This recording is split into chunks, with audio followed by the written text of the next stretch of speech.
Hello everyone, welcome to Prakshi classes. Today I am going to provide you the video regarding the topic integration by partial fraction. This is the most important and most demanding topic because integration में इस topic के under question ज़रूर आता है paper में, क्योंकि इसमें आपको टाइप्स याद रखने की ज़रूरत होती है. इसमें अराउंड आपके 5 to 6 टाइप्स हैं और इन 5 to 6 टाइप्स में आपका इंटीग्रेशन बहुत ज़्यादा डिफरेंट तरीके के क्वेश्चंस पूछता है. और मोस्टली जितना भी आपने अभी तक इंटीग्रेशन में पढ़ा होगा ना, सारा का सारा इसमें यूटिलाइज हो जाता है, क्योंकि जो टाइप्स हैं उसमें हमारे इंटीग्रेशन के सारे फॉर्मुलेस भी लगने हैं प्लस टाइप भी लगना है. सो इसलिए इस टॉपिक को अच्छे से प्रिपेयर करना है एंड मैं पूरी कोशिश करूंगी कि मैं आपको इंटीग्रेशन बाय पार्शियल फ्रैक्शन का टॉपिक समझा पाऊं क्लियरली. और ये टॉपिक आपके बिजनेस मैथ्स में के अंडर आता है इंटीग्रेशन टॉपिक में, जो बीकॉम लेवल में फर्स्ट सेमेस्टर में भी पेपर में आ सकता है, सेकेंड सेमेस्टर में भी आता है इंटीग्रेशन. सो आप लोग को इस टॉपिक को बहुत अच्छे से प्रिपेयर करना है. @prakshi क्लासेस के साथ आप कंटिन्यू करिए अपनी वीडियोज को, सो दैट आप कोई भी वीडियो मिस ना कर सके और हर एक वीडियो पिछले वीडियो के साथ कनेक्टेड होती है. So this is our part number 1 video. मैं पार्ट नंबर 2 वीडियो भी अपलोड करने की बहुत जल्द कोशिश करूंगी, बट अभी के लिए जो आपके पास इंटीग्रेशन बाय पार्शियल फ्रैक्शन का बेसिक कंसेप्ट है वो प्रिपेयर करो एंड वीडियो को कंप्लीट करो और प्रैक्टिस करो ज़्यादा से ज़्यादा क्वेश्चंस की. सो चलिए स्टार्ट करते हैं क्लास के साथ. So today's topic is integration by partial fraction. अब होता क्या है ये इंटीग्रेशन बाय पार्शियल फ्रैक्शन? जब भी याद रखना कि हमारे पास जब भी पार्शियल फ्रैक्शन का टॉपिक आएगा तो उसमें हमेशा याद रखना है आपको कि क्या होता है, रैशनल नंबर होता है या रैशनल फंक्शन होता है. अब ये रैशनल नंबर या रैशनल फंक्शन क्या होता है, वो हमेशा किसकी फॉर्म में मिलेगा आपको? रेशो फॉर्म में. और रेशो फॉर्म क्या होती है? P/Q. दैट मीन्स ऊपर न्यूमरेटर होगा और नीचे आपका डिनोमिनेटर होगा. दूसरा पॉइंट, जो P होगा वो आपके पास या तो फंक्शन हो सकता है या एक नंबर भी हो सकता है, कांस्टेंट नंबर. जैसे मान लो 5 है, 10 है, 17 है, 19 है, कुछ भी हो सकता है, ठीक है. और जो Q है, Q आपका हमेशा एक फंक्शन होगा. अब जो P है, वो जो P क्या है? न्यूमरेटर, ठीक है. और आपका Q क्या है? डिनोमिनेटर. न्यूमरेटर आपका लीनियर फंक्शन भी हो सकता है. लीनियर फंक्शन का मतलब होता है जिसमें जो वेरिएबल है, वेरिएबल क्या होता है? हो सकता है x हो सकता है y हो सकता है z हो सकता है a हो सकता है b हो. कुछ भी वेरिएबल जो है उसकी पावर क्या होगी? मैक्सिमम पावर इज 1 अगर वो लीनियर फंक्शन है. हमारा P क्वाड्रेटिक फंक्शन भी हो सकता है. क्वाड्रेटिक फंक्शन मतलब जिसकी मैक्सिमम पावर वेरिएबल की कितनी हो? 2. जो हमारा डिनोमिनेटर है Q, वो लीनियर भी हो सकता है, दैट इज पावर 1 का हो सकता है. कौन सी पावर? या डिग्री, x की पावर या डिग्री. क्वाड्रेटिक जिसमें x की पावर या डिग्री 2 हो सकती है और क्यूबिक जिसमें x की पावर या डिग्री 3 हो सकती है. क्यूबिक का मतलब मैक्सिमम पावर इज 3. जब भी आपके पास ये याद रखना है, एक होता है प्रॉपर फंक्शन और एक होता है इम्प्रॉपर फंक्शन, ठीक है. अब प्रॉपर फंक्शन क्या होता है? जब हमारा न्यूमरेटर px जो हमारा एक फंक्शन है और qx जो हमारा एक और फंक्शन है, अगर px में जो फंक्शन है उसकी डिग्री px की डिग्री qx की डिग्री से छोटी होगी तो मैं क्या कहलाऊंगी? Proper function. px न्यूमरेटर की डिग्री qx डिनोमिनेटर की डिग्री से क्या होनी चाहिए? छोटी होनी चाहिए. फॉर एग्जाम्पल, अब मैंने आपके लिए एग्जाम्पल लिखे हैं. मान लो px मेरा लीनियर फंक्शन है और qx मेरा क्वाड्रेटिक फंक्शन है. लीनियर फंक्शन की डिग्री कितनी होती है? 1. मैक्सिमम पावर या डिग्री इज 1. क्वाड्रेटिक की मैंने कितनी बताई? Degree is 2. अब आप बताओ जो px है उसकी डिग्री कम है और qx वाले की डिग्री ज़्यादा है, तो this will be a proper fraction या प्रॉपर फंक्शन. प्रॉपर फ्रैक्शन भी बोल सकते हो, फंक्शन भी बोल सकते हो. मान लो अगर मेरा p ऑफ x एक क्वाड्रेटिक इक्वेशन है या क्वाड्रेटिक फंक्शन है जिसकी हाईएस्ट डिग्री कितनी होती है? 2. और q ऑफ x मेरा क्यूबिक फंक्शन है, दैट इज जिसकी हाईएस्ट डिग्री कितनी होती है? 3. तो p ऑफ x जो मेरा न्यूमरेटर है उसकी डिग्री कम है किससे? qx से. तो इसका मतलब ये कौन सा है? Proper fraction. बट अगर p ऑफ x और q ऑफ x क्या होगा? Improper fraction. कब? जब ऊपर वाले की डिग्री ज़्यादा होगी किससे? नीचे वाले की डिग्री से. दैट मीन्स जब px की डिग्री qx की डिग्री से ज़्यादा होगी. तो मान लो अगर px मेरा क्वाड्रेटिक इक्वेशन है. क्वाड्रेटिक इक्वेशन क्या होती है? जिसकी डिग्री 2 होती है. और qx मेरा लीनियर इक्वेशन है जिसकी डिग्री 1 होती है. तो ऊपर वाले की डिग्री ज़्यादा है नीचे वाले डिग्री से, तो इसका मतलब ये क्या है? Improper fraction. हाँ जी, तो अब ये क्या है, इम्प्रॉपर फ्रैक्शन। मैंने अभी बताया इम्प्रॉपर फ्रैक्शन कब होती है, जब हमारी QX की डिग्री क्या होती है, छोटी होती है किससे, P ऑफ X की डिग्री से।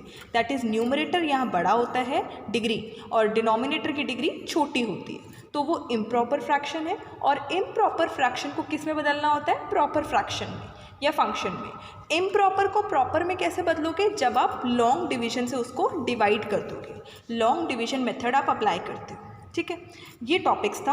अब इनको कैसे प्रैक्टिकली अप्लाई करना है इंटीग्रेशन के पार्शियल फ्रैक्शन वाले टॉपिक को, ये मेरे पास एक एग्जांपल है, मुझे बोल रहा है इसको इंटीग्रेट करो। हमेशा याद रखना, इंटीग्रेशन बाय पार्शियल फ्रैक्शन में ज़्यादातर जो डिनोमिनेटर होगा ना, क्या होगा, डिनोमिनेटर किस में होगा, फैक्टर्स में होगा या छोटी छोटी टर्म्स में होगा, ब्रैकेट्स में, फैक्टर्स में होगा या टर्म्स में या ब्रैकेट्स में होगा। तो आपको वहीं से पता चलेगा एक आइडिया कि हमारा जो क्या है, कि हमारा जो ये टॉपिक किसका है, इंटीग्रेशन बाय पार्शियल फ्रैक्शन का। अब अगर आप देखो ध्यान से, तो ऊपर P ऑफ X है और नीचे Q ऑफ X है। ठीक है, P ऑफ X क्या होता है, न्यूमरेटर, और Q ऑफ X क्या होता है, डिनोमिनेटर।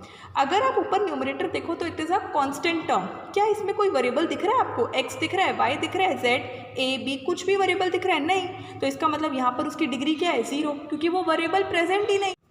हाँ जी, तो Q ऑफ X की फंक्शन क्या है, क्वाड्रेटिक। क्वाड्रेटिक मतलब x को अगर इस टर्म से मल्टीप्लाई करूंगी तो स्क्वायर हो जाएगा, दैट इज उसकी डिग्री 2।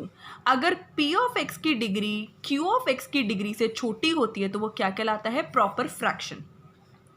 अब कहानी ये आती है कि ठीक है, ये तो पता चल गया प्रॉपर फ्रैक्शन है, पर ये किस चीज़ का प्रॉपर फ्रैक्शन है। तो हमेशा याद रखना, जब भी आपके पास ऊपर लीनियर फंक्शन हो, क्या हो, लीनियर फंक्शन हो, या क्या हो, कांस्टेंट टर्म हो, और नीचे क्या हो, टर्म्स हो, पर टर्म्स कैसी, क्वाड्रेटिक वाली। क्वाड्रेटिक का मतलब है किसकी डिग्री क्या होगी, 2। अगर आप इन दोनों को मल्टीप्लाई करोगे तो जब ओपन करोगे ना, तो आपके पास x की सबसे हाईएस्ट डिग्री क्या होगी, 2।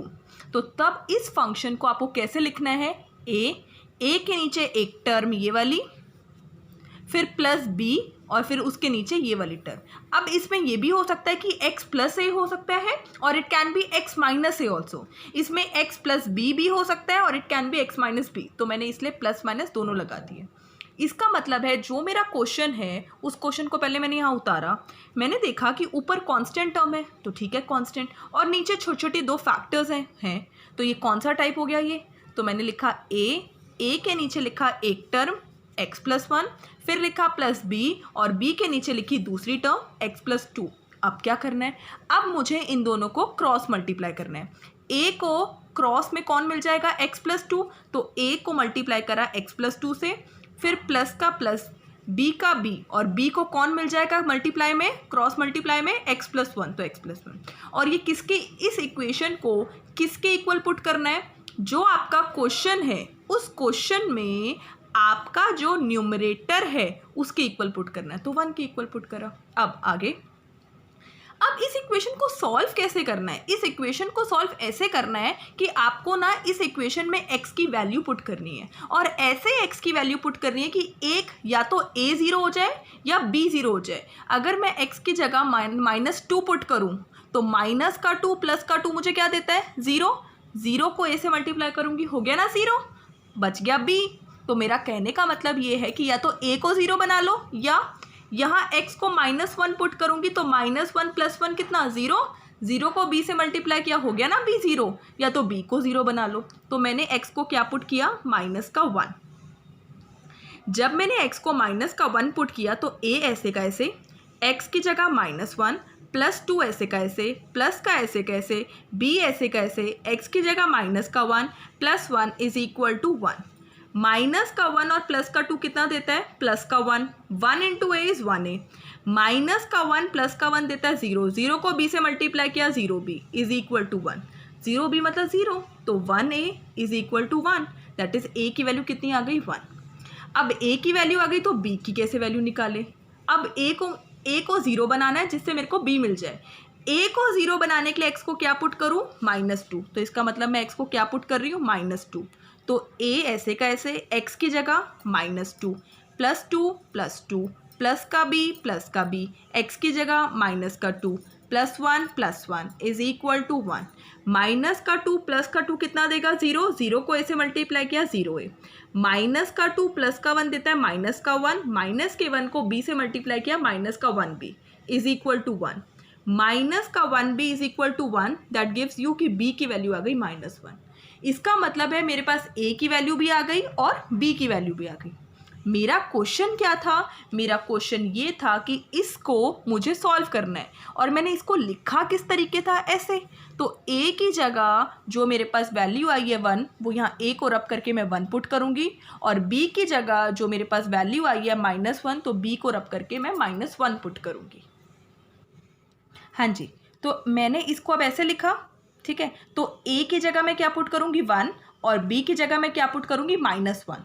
अगर आप देखो मैंने इस पूरी टर्म के आगे भी क्या कर दिया, इंटीग्रेशन का साइन लगा दिया dx, प्लस फिर इस पूरी टर्म के आगे भी इंटीग्रेशन का साइन लगा दिया dx। मैंने अलग अलग तोड़ दिया इनको, एक इसको मान लिया एक इसको मान लिया। अब 1/x+1 का इंटीग्रेशन करना है, सेम यहाँ पे -1/x+2 का इंटीग्रेशन करना है। अब अगर आप ध्यान से देखो, जो log x होता है, log x का डेरिवेटिव क्या होता है 1/x, तो 1/x का इंटीग्रेशन क्या होगा, 1/x का उल्टा इंटीग्रेशन क्या होगा log x। तो ये आपको ऐसा नहीं लग रहा 1/x+1 या 1/x एक ही जैसा तो होता है पढ़ने में, तो 1/x+1 का इंटीग्रेशन हो जाएगा log x+1। अगर 1/x का इंटीग्रेशन log x होता है तो 1/x+1 भी तो क्या होगा log के साथ x+1 हो जाएगा। पर ये ध्यान रखना, अगर यहाँ x है ना, x की पावर यहाँ पे क्या है 1, तो यहाँ पर भी x की पावर क्या है 1। पावर अगर x की 1 है तभी log का कंसेप्ट लग सकता है। तो मैंने 1/x+1 को क्या लिखा log x+1, और इसको 2 डंडों में डाला जिसे बोलते हैं मोड। फिर प्लस का प्लस, पर ये माइनस क्यों लगाया, क्योंकि प्लस अगर मैं ऐसे लिखती प्लस log x+2, क्योंकि नीचे तो x+2 है, पर ये -1 भी तो है ना, तो बाहर -1 से मल्टीप्लाई करना पड़ता, इसलिए प्लस -1 क्या हो जाता है माइनस, क्योंकि ये वाला माइनस बाहर निकल के आ गया। साइंस बाहर निकल के आ सकते हैं, तो इसको -1x+2 नहीं पढ़ा मैंने, इसको क्या पढ़ा, माइनस बाहर ले लिया, 1/x+2 पढ़ा। समझ आया? तो माइनस साइन बाहर आ गया और ये 1/x+2 क्या हो गया log x+2, मोड में डाला, और प्लस c, हमेशा इंटीग्रेशन में याद रखना प्लस c तो लिखना ही लिखना है। तो ये कंसेप्ट था। अब इसके बाद आता है दूसरा क्वेश्चन, एग्जाम्पल नंबर 2। अब एग्जाम्पल नंबर 2 में अगर आप देखो, जो ऊपर वाला p ऑफ x है आपका, उसमें हाईएस्ट पावर क्या है वेरिएबल की 2, और क्वाड्रेटिक इक्वेशन क्या होता है जिसमें हाईएस्ट पावर या डिग्री 2 होती है। अगर आप नीचे देखो तो यहाँ x का पावर कितनी है 2, और यहाँ x की पावर कितनी है 1, हाईएस्ट पावर इज 2, तो ये क्वाड्रेटिक हुई जिसकी डिग्री 2 है। अब जो p ऑफ x की डिग्री भी 2 है और q ऑफ x की भी डिग्री 2 है, पर मैंने क्या बताया था, मैंने बताया था कि p ऑफ x की डिग्री q ऑफ x से छोटी होनी चाहिए, बराबर नहीं होनी चाहिए।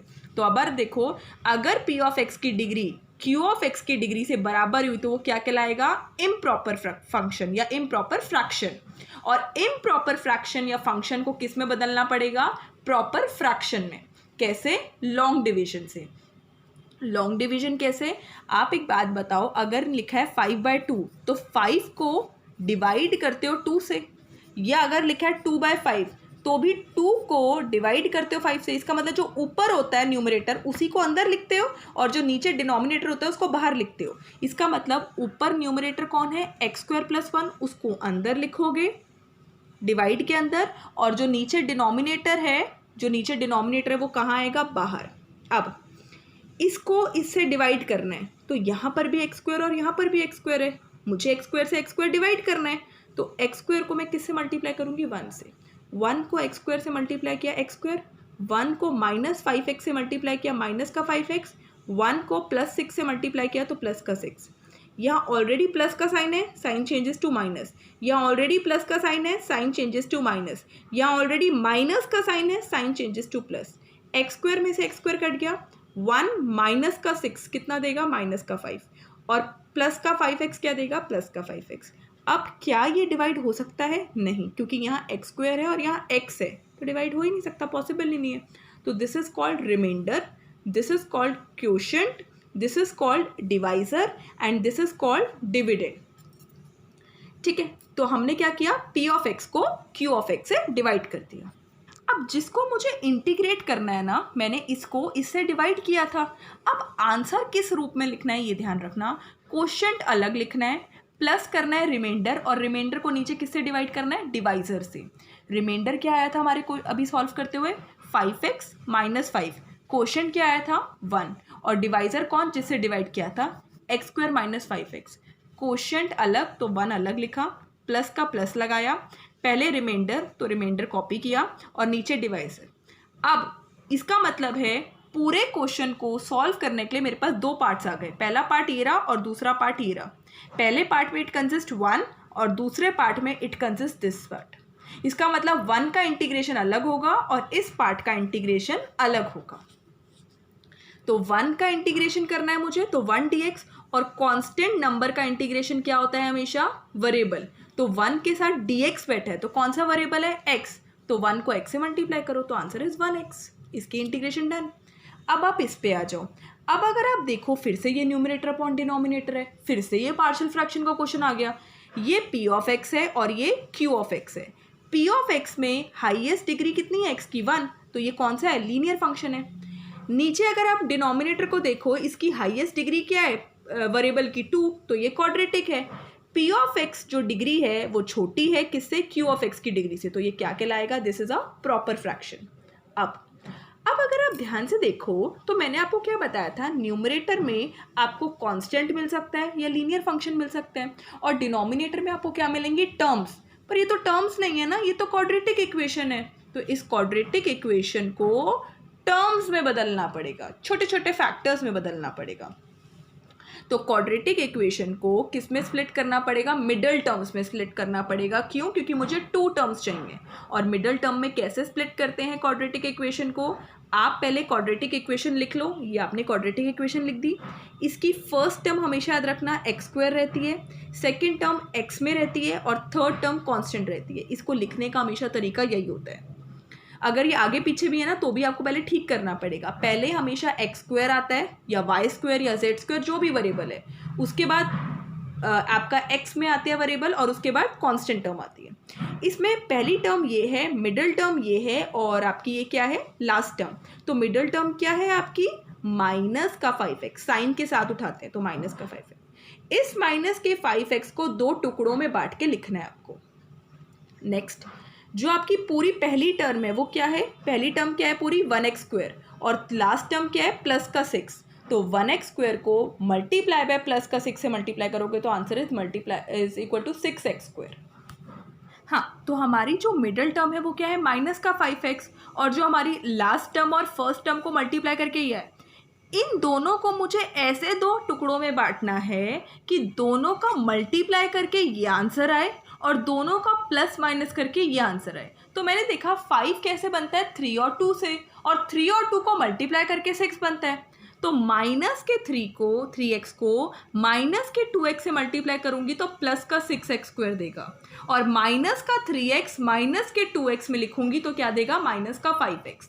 तो इस पूरी टर्म को मैंने कैसे लिखा, x² ऐसे का ऐसे, प्लस का 6 दूर ऐसे का ऐसे, माइनस के 5x को लिखा माइनस का 3x और माइनस का 2x, x² माइनस 3x को थोड़ा सा इधर लिख दिया और माइनस के 2x प्लस 6 को थोड़ा सा अलग साइड कर दिया। अगर आप इन दोनों में देखो x है दोनों के पास, तो x को बाहर निकाला तो x² में से एक x गया तो एक x अंदर बचा, माइनस के 3x में से एक x बाहर गया तो माइनस का 3 बचा। इन दोनों के पास 2 कॉमन है तो 2 को बाहर निकाला। अब ये ध्यान रखना, इसको लिखते वक्त मुझे अंदर जो टर्म चाहिए वो वही टर्म चाहिए जो यहाँ है, तो सेम यहाँ कॉपी कर दो, x-3 कॉपी, x-3 कॉपी। अब मुझे माइनस का 2 बाहर लेना चाहिए या प्लस का 2 बाहर, ये कौन बताता है, मल्टीप्लाई करके। अगर 2 को x से मल्टीप्लाई करूंगी 2x तो चाहिए, पर माइनस का 2x चाहिए। वो तभी पॉसिबल है जब मैं माइनस के 2 को x से मल्टीप्लाई करूँ, इसलिए प्लस का 2 यहाँ नहीं चलेगा, क्या चलेगा, माइनस का 2। एक टर्म हो गई x-3 ये रही, और एक टर्म हो गई x-2, तो 2 फैक्टर्स रेडी हो गए। मेरा क्वेश्चन क्या था, मुझे इंटीग्रेट क्या करना था, 5x - 5 अपॉन में x² - 5x + 6 को इंटीग्रेट करना था। 5x - 5 तो ऐसे का ऐसे, पर इस पूरी क्वाड्रेटिक इक्वेशन को मैंने 2 टर्म्स में बांट दिया, तो मैंने 2 टर्म्स में बांट दिया। अब अगर आप देखो, this is my linear equation and this is my quadratic equation. Degree p of x की छोटी है q ऑफ x से, तो ये क्या हो गया, ये मेरा प्रॉपर फ्रैक्शन हो गया। फिर मैंने आपको बताया था जब भी आपके पास 2 फैक्टर्स में होता है तो आपने क्या लिखना है, a के नीचे एक फैक्टर ये रहा और b के नीचे एक फैक्टर ये रहा। तो इसका मतलब a के नीचे मैंने लिखा x-2 और b के नीचे मैंने लिखा x-3। फिर मैंने क्या बताया था, सेम वही चीज़, क्रॉस मल्टीप्लाई।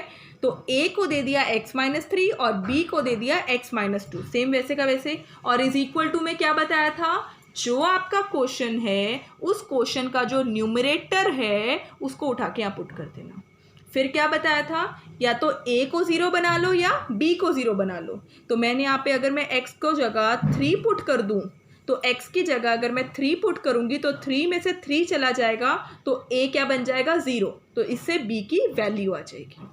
तो x की जगह मैंने 3 पुट किया, तो 3 - 3 और इंटू a प्लस का b 3 - 2 is equal to 5 into 3 minus का 5। 3 - 3 0, 0a प्लस 3 - 2 1, 1 को b से मल्टीप्लाई किया 1b is equal to 5 into 3 15 minus का 5। 15 में से 5 गया 10, 1b is equal to b, तो b की वैल्यू आ गई 10। अब मुझे b को 0 बनाना है क्योंकि मुझे a की वैल्यू चाहिए। तो b को 0 बनाने के लिए x को मैं क्या पुट करूँगी, 2। 2 में से 2 जाएगा, 0 आ गया। 0 को b से मल्टीप्लाई करूँगी तो 0 आ गया। तो अब मैं x की जगह क्या पुट करूँगी, 2। तो a ऐसे का ऐसे, x की जगह 2 माइनस का 3, फिर प्लस b ऐसे का ऐसे, x की जगह 2 माइनस का 2 is equal to 5 into 2 minus का 5। फिर 2 में से 3 गया तो माइनस का 1, माइनस का 1 है। 2 में से 2 गया 0, 0 को b से मल्टीप्लाई किया 0b। 5 में से 2 गया 10, 10 में से 5 गया तो 5। तो माइनस का 1 है इज इक्वल टू 5। माइनस उधर जाके क्या हो जाएगा, माइनस ही रहेगा। ये ध्यान रखना कि माइनस का साइन उधर जा रहा है, ऑपरेशन नहीं जा रहा। यहाँ पे माइनस का 1 उधर जाके प्लस का 1 होता, पर यहाँ माइनस का साइन जा रहा है, तो माइनस का साइन अगर उधर जा रहा है तो माइनस ही लगता है। तो a की वैल्यू कितनी आ गई, -5। मेरे पास a की वैल्यू आ गई और b की वैल्यू आ गई। तो यहाँ पर a को रब करके a की वैल्यू पुट करेंगे, b को रब करके b की वैल्यू पुट करेंगे। इस पूरी टर्म को इंटीग्रेट अलग से करेंगे और इस पूरी टर्म को इंटीग्रेट अलग से करेंगे, so that I will get the integration value of this.